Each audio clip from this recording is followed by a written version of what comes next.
Advance में आपको happy वाला बर्थडे। थैंक यू, धन्यवाद। तो दीपक जी, इंद्रेश जी, आप बताइए कैसे हुई ये कनेक्शन, ये मुलाकात और ये म्यूजिक एंड आपकी आवाज, oh my god, too beautiful. मैं तो बोल भी चुका हूँ ऑन स्टेज, और वैसे भी सबको पता ही है लगभग कि हम दोनों को राधा रमन जी ने ही मिलवाया है। कि किसी को गुरु मिलाते हैं, किसी को रिश्तेदार मिलवाते हैं, किसी को फ्रेंड्स मिलवाते हैं, पर हम दोनों को ठाकुर जी ने मिलवाया है। और उसके पीछे कारण था, एक मैंने पद गाया था, राधा रमणम हरे हरे, और वो इन्होंने कहीं सुना, और फिर इन्होंने उसके क्रिएटर, उसके जो डायरेक्टर थे, उसका जिन्होंने म्यूजिक किया, उनसे बात करके फिर मुझसे बात की, और फिर मिल गए हम दोनों। तो इसलिए मैं राधा रमन जी को हमारा मीडिएटर मानता हूँ। बड़ी देर बाद मिले, क्योंकि वो भजन आए हुए 4 साल हो गए थे महाराज जी। तो ये मेरे को बोलते हैं महाराज जी कि आपने अब सुना है वो तो बहुत पुराना है। और जिन्होंने वो बनाया मीर, तो मीर को मैंने बोला, वो कहता आपको मेरा ये वाला काम पसंद आया।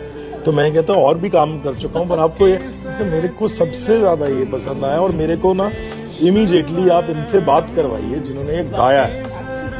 और फिर एकदम से पता नहीं कैसे महाराज जी की कथा की रील्स मेरे सामने आने लग गई, और फिर मैं सिर्फ यही सोचता था कि मैं कुछ तो कनेक्शन है इससे, और मैं इनसे ऐसे हो गया कि मेरे को जिसको कहते हैं कि एक तड़प हो गई थी कि मेरे को मिलना है बस।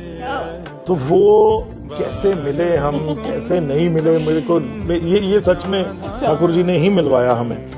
और मैं सीधा मैसेज, मैं उसके पास भी नंबर नहीं था मीर के पास, मैं कहा मैं क्या करूं। फिर मैंने महाराज जी को सीधा मैसेज करा, महाराज जी मेरे को बात करनी है। तो फिर महाराज जी ने अपना नंबर सेंड करा और मैंने बात करी, और आप यकीन नहीं करोगे, ये 7 अगस्त ही वो दिन था जिस दिन हम पहली बारी मिले थे, और महाराज जी का जन्म उत्सव था, और उसी दिन मैं गया वहाँ पर पहली बारी जब हम मिले।